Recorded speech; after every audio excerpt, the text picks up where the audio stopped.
दोस्तों मेरे चैनल सुख समृद्धि उपाय में आपका हार्दिक स्वागत है।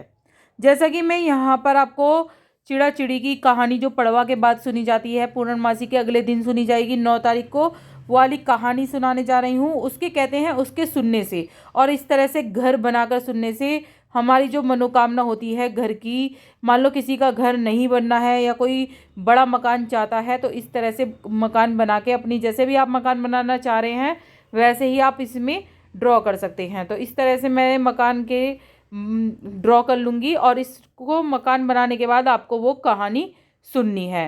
भगवान से प्रार्थना करना है कि अगली बार हम अपने ही मकान में बैठकर वो कहानी सुने, नए मकान में बैठकर कहानी सुने। इस तरह से आपको प्रार्थना करते हुए इस तरह से बनाना है। आपको ये रास्ता दोस्तों छोड़ना है, इसमें मेन गेट का रास्ता है, पूरा बंद नहीं करना है।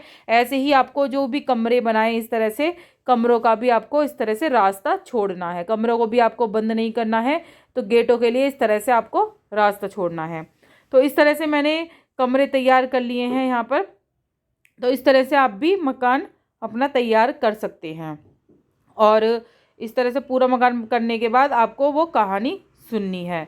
तो आपको इसमें पहले क्या करना है, इसके बाद हम अपने मकान में चिड़ा चिड़िया बिठाएंगे। तो चिड़ा चिड़िया बिठाने के लिए आपको आटा लेना है और जो खिचड़ी है, आपको खिचड़ी का दान करा जाता है दोस्तों इस चिड़ा चिड़ी की उसमें कहानी में। तो खिचड़ी आप निकाल दीजिए और खिचड़ी के साथ आप थोड़ी सी दक्षिणा जरूर रखिए। तो यहाँ मैंने आटा ले लिया है। आटा आप अलग से मांड कर रखिए, कोई ऐसा वैसा आटा ना लिए, शुद्ध आटा अपना मांड कर चिड़ा चिड़ी आप बना सकते हैं। आप कैसी भी शेप बना सकते हैं, थोड़ा सा चिड़ा चिड़ी समझ में आने चाहिए कि हमारे चिड़ा चिड़ी हैं।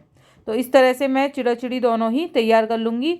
थोड़ा सा चिड़ा मैंने मोटा कर लिया है और चिड़ी मैंने थोड़ी सी हल्की कर ली है। तो इस तरह से दोनों को एक साथ हम चिड़ा चिड़ी को बिठा देंगे। अपने मकान के बीचों बीच आपको बिठाना है। जो भी आपने मकान तैयार करा है आपको चिड़ा चिड़ी को बिल्कुल बीच में बिठाना है। तो इस तरह से आपको इनके लिए भोग रखना है। तो यहाँ खील का ज़्यादा प्रयोग किया जाता है।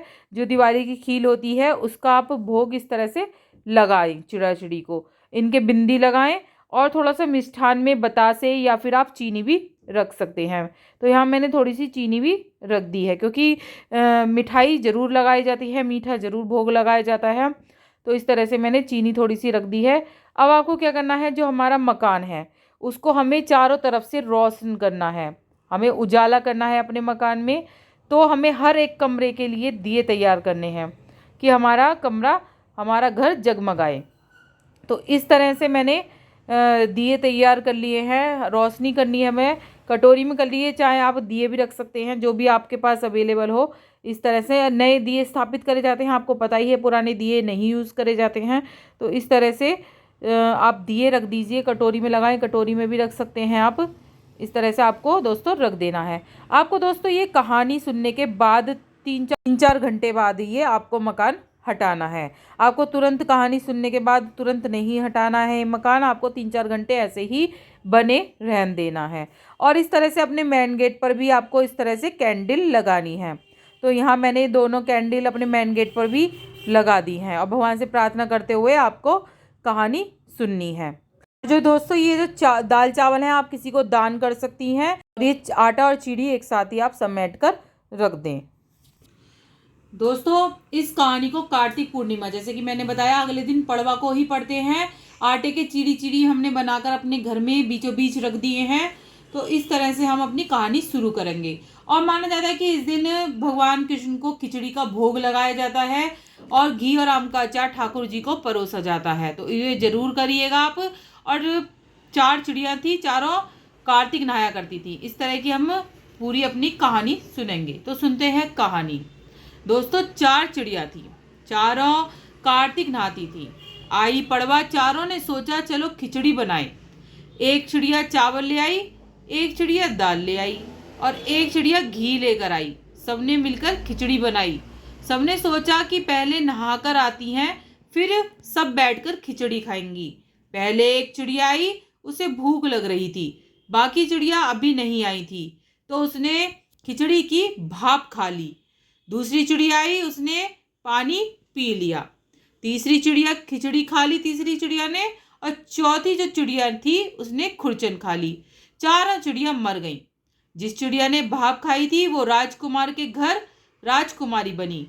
और जिस चिड़िया ने पानी पिया था वो कुम्हार की लड़की बनी, और जिस चिड़िया ने खिचड़ी खाई थी वो ब्राह्मण की लड़की बनी, और जिस चिड़िया ने खुरचन खाई थी वो हथनी बनी। कुम्हार की लड़की राजा के यहाँ दासी बनी, ब्राह्मण की लड़की राजकुमारी की सहेली बनी, और हथनी भी राजा के यहाँ थी। राजकुमारी को पहले जन्म की सब बातें याद थी। राजकुमारी का विवाह हुआ। जब वह विदा हो रही थी तो राजा से बोली, मैं अपनी सहेली और दासी को साथ ले जाऊंगी। राजा ने कहा, ले जाना। राजकुमारी फिर भी ना गई। तो राजा ने पूछा, तुम्हें और क्या चाहिए? तो वो बोली, मुझे हथनी भी चाहिए। राजा ने नौकर भेजे कि हथनी को ले आओ। अब वह हथनी नहीं उठी। राजकुमारी खुद उसके पास गई और उसके कान में पिछले जन्म की बात कही, जिसे सुनकर हथनी उठकर खड़ी हो गई। राजा यह सब देख रहा था। वह तलवार लेकर खड़ा हो गया और बोला कि तू कौन है? तू हथनी से क्या बात कर रही है? सच सच बता, नहीं तो मैं तेरा सिर काट दूंगा। राजकुमारी ने राजा को पिछले जन्म की सारी बात बता दी। राजा ने कहा, कार्तिक नहाने और गंगा स्नान का इतना फल होता है तो हम जोड़े से नहाएंगे और खूब दान पुण्य करेंगे, और जैसे कार्तिक के महाराज ने उसकी लाज रखी वैसे सबकी रखना। कहते सुनते हुंकारा भरते का भला। बोल कृष्ण कन्हैया लाल की जय, बोल कार्तिक के देवता की जय, बोल सच्चे दरबार की जय। दोस्तों वीडियो कैसी लगी जरूर बताइएगा। अच्छी लगी हो तो लाइक सब्सक्राइब जरूर करिएगा, जिससे आगे वीडियो मिलती रहे, और कमेंट में जय माँ लक्ष्मी जरूर लिखिएगा।